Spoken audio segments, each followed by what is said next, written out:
Welcome to Lakshmi food. સ્વાગત છે તમારું મારી યુટ્યુબ ચેનલમાં. તો ચલો, આજે આપણે બનાવવાના છીએ ગાર્લિક બ્રેડની રેસીપી. તો તમે જોઈ શકો છો એકદમ યમી યમી સરસ મજાની ગાર્લિક બ્રેડ. ઓવન વગર પણ આપણે આ ગાર્લિક બ્રેડ બનાવી શકીએ છીએ. પણ એ કેવી રીતે બનાવવાની છે એ તમે મારી વિડીયોમાં લાસ્ટ સુધી બન્યા રહેજો અને મારી આપેલી દરેક ટ્રીક અને ટિપ્સને ફોલો કરજો. તો તમારી પણ ગાર્લિક બ્રેડ બહુ જ સરસ બનવાની છે. એના માટે મેં અહીંયા 25થી 30 જેવા આવી રીતે લસણની કળી હોય એને ફોલી અને લઈ લીધેલી છે. અને વાટકીના માપથી જોઈએ તો અડધી વાટકી જેવું છે. આનાથી 20થી 25 નંગ જેવી ગાર્લિક બ્રેડ બને છે. તો સૌથી પહેલાં આપણે એક વાસણની અંદર બટર લઈ લેવાનું છે. બટર સરસ મેલ્ટ થાય પછી એની અંદર આપણે લસણને સાંતળી લેવાનું છે. મારી વિડીયોમાં લાસ્ટ સુધી બન્યા રહેજો તો તમારી પણ આ ગાર્લિક બ્રેડ બહુ જ સરસ બનવાની છે. હવે એની અંદર લસણ નાખી અને લસણ ગોલ્ડન બ્રાઉન કલરનું થાય ત્યાં સુધી આપણે સાતળવાનું છે. જો તમે મારી ચેનલમાં નવા હોય અને હજી સુધી ચેનલને સબસ્ક્રાઈબ ના કરી હોય તો ફટાફટ સબસ્ક્રાઈબ કરી દેજો અને બાજુમાં રહેલા બેલ આઇકોનને પ્રેસ કરી દેજો, જેથી કરીને આવનાર તમામ નવી રેસીપીના વિડીયો ફટાફટ તમારી સુધી પહોંચી જાય. અને જો તમને મારા વિડીયો પસંદ આવે તો વિડીયોને લાઈક કરજો અને તમારા ગ્રુપમાં ચોક્કસથી શેર કરજો. તો ધીમે ધીમે આપણું લસણ આછો ગોલ્ડન બ્રાઉન કલરનું થતું જાય છે અને આને એકદમ સ્લો ગેસની ફ્લેમ ઉપર જ આપણે શેકવાનું છે, જેથી કરીને અંદર અને બહાર બધી જ સાઈડથી સરખું સતળાઈ જાય. આપણે ગાર્લિક બ્રેડની અંદર અતિશય વધારે આવું ગાર્લિકનો ઉપયોગ નથી કરવાનો, કેમ કે નહીં તો એની તીખાશ વધારે પડતી આવે છે અને જીભ તતરવા માંડે છે. એટલે હું અહીંયા જે માપ આપું છું એ જ માપથી તમે બનાવશો તો તમારી પણ ગાર્લિક બ્રેડ બહુ જ સરસ બનવાની છે. આવી રીતે ધીમે ધીમે વચ્ચે વચ્ચે ચલાવતા જઈએ અને આપણે કરી લેવાનું છે. હવે લસણ આપણું થોડુંક સતરાય ત્યાં સુધી આપણે બીજા ઇન્ગ્રીડિયન્ટ્સ તૈયાર કરી લઈશું. તો અહીંયા મેં મોઝરેલા ચીઝ, પછી ચીઝ ક્યુબ આવે એને ખમણીને લીધેલો છે. અહીંયા આપણે લઈ લીધેલું છે બટર, 1 ચમચી ઓરેગાનો, 1.5 ચમચી જેવા ચીલી ફ્લેક્સ, અડધી ચમચી જેવું સંચર મીઠું પાવડર, જે મસાલિયામાં આવે છે એ અડધી ચમચી લીધેલી છે. બહુ મોટી ચમચી ભરીને નથી લેવાની. થોડોક ચાટ મસાલો પણ હું આમાં એડ કરવાની છું અને લીલા ધાણા. આ બધી જ વસ્તુનો ઉપયોગ કરી અને આપણે સરસ ગાર્લિક બ્રેડ બનાવી લેવાના છીએ. લસણ આપણું કૂક થઈ ગયું છે. હવે એને એક બાઉલમાં ટ્રાન્સફર કરી લઈશું અને આ લસણને આવી રીતે ચમચા વડે કે તમને જેવી રીતે ફાવે કે મેશર વડે તમે આને એકદમ ઝીણું ઝીણું મેશ કરી અને લઈ લેવાનું છે. તો બધું જ લસણ આપણે આવી રીતે મેશ થઈ ગયેલું છે. હવે એની અંદર આપણે બધા જ ઇન્ગ્રીડિયન્ટ્સને એડ કરી લેવાના છે.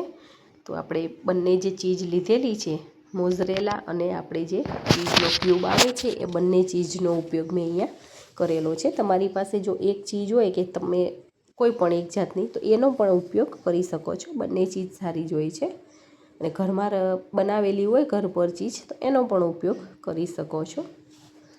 બધા જ ઇન્ગ્રીડિયન્ટ્સ આની અંદર એડ કરી લેવાના છે અને આને સરસ મિક્સ કરી લેવાનું છે. અત્યારે એવું લાગતું હશે કે આપણો આ મસાલો ઓછો છે, પણ ઓછો નથી, કેમ કે આપણે ગાર્લિક બ્રેડની સ્પેશિયલ બ્રેડ લીધેલી છે. આની અંદર આપણે નાની બ્રેડ આવે છે અને જે ગાર્લિક બ્રેડની બ્રેડ આવે છે એટલા માટે આ બધું જ એની અંદર થઈ જશે. થોડુંક આપણે બટર લીધેલું છે 1 થી 1.5 ચમચી, જેથી કરીને બ્રેડની ઉપર આપણે બટર લગાવવું નહીં પડે અલગથી. આની અંદર જ નાખી અને એડ કરી લેવાનું છે અને બધા સાથે આવી રીતે મિક્સ કરી લેવાનું છે, જેથી કરીને શેકાતી વખતે ગરમ થશે એટલે બટરનો પણ આમાં ટેસ્ટ આવી જશે અને બટર આમાં બ્રેડમાં ભળી જશે. હવે આ ટાઈપની સ્પેશિયલ બ્રેડ આવે છે ગાર્લિક બ્રેડ, બધી બેકરીમાં મળતી હોય છે. જો આ મળે તો ઠીક છે, ના મળે તો આપણી પાસે જે મોટી બ્રેડ આવે એની અંદર પણ આપણે આ મસાલો ભરી અને શેકીને લઈ લેવાની છે. એનાથી પણ આપણી ગાર્લિક બ્રેડ બહુ જ સરસ બને છે. હવે થોડુંક આપણું જે આ મિશ્રણ છે એ આવી રીતે મૂકી લેવાનું છે અને સરખું પ્રેસ કરી અને આખી બ્રેડ ઉપર આપણે સ્પ્રેડ કરી લેવાના છીએ.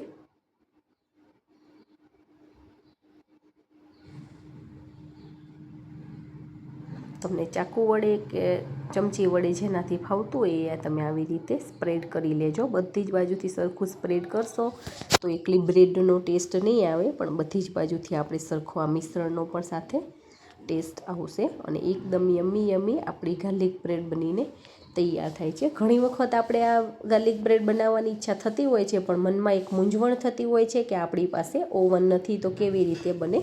પણ ઓવન વગર પણ આ વસ્તુ બિલકુલ શક્ય છે. તો એના માટે આપણી પાસે જે નોનસ્ટિક તવો આવે છે એને ગરમ કરી લેવાનો છે અને ઉપરથી આખા તવા ઉપર આપણે આવી રીતે બટર લગાવી લેવાનું છે અને આની અંદર ઘણી બધી આપણી બ્રેડ સમાઈ જશે. જો બહુ મોટી બ્રેડ હોય તો ઓછી સમાય, પણ આપણી પાસે ગાર્લિક બ્રેડની સ્પેશિયલ બ્રેડ છે નાની નાની, તો ઘણી બધી આમાં સમાઈ જશે. તો આવી રીતે બટર સરસ ગરમ થઈ જાય પછી એની અંદર આપણે બધી જ બ્રેડ જે તૈયાર કરીને રાખેલી છે એને આવી રીતે ગોઠવી લેવાની છે.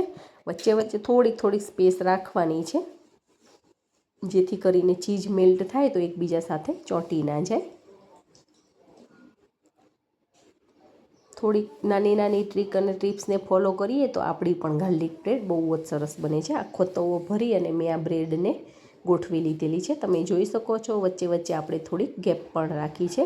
હવે ઉપરથી એક મોટું આના તવા કરતાં પણ મોટું વાસણ હોય એ ઢાંકી લેવાનું છે, જેથી કરીને એમાંથી જેનું ટેમ્પરેચર હોય અંદર મેન્ટેન રહે અને બ્રેડ આપણી નીચેથી અને ઉપરથી પણ આપણી ચીઝ એ મેલ્ટ થઈ જાય અને સાથે સાથે પ્રોસેસ થઈ જાય છે આખી. અને ઓવન વગર પણ તમે જોજો કે આપણી ગાર્લિક બ્રેડ બહુ જ સરસ બનીને તૈયાર થાય છે. આને 5 થી 7 મિનિટ એકદમ સ્લો ગેસની ફ્લેમ ઉપર શેકવાની છે અને 7 મિનિટ થાય પછી આપણે બ્રેડને આવી રીતે ચેક કરી લેવાની છે. તમે જોઈ શકો છો ગોલ્ડન બ્રાઉન કલરની અને એકદમ સરસ ક્રિસ્પી બનીને તૈયાર થઈ છે.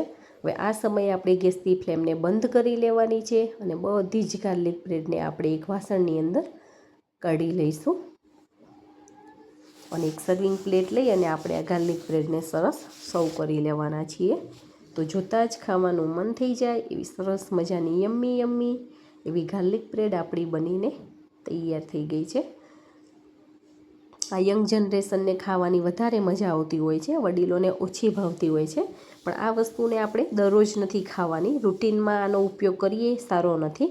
ક્યારેક ક્યારેક આપણને ખાવાની ઈચ્છા થાય તો આપણે આ ફૂડ બનાવીને ખાઈ શકીએ છીએ.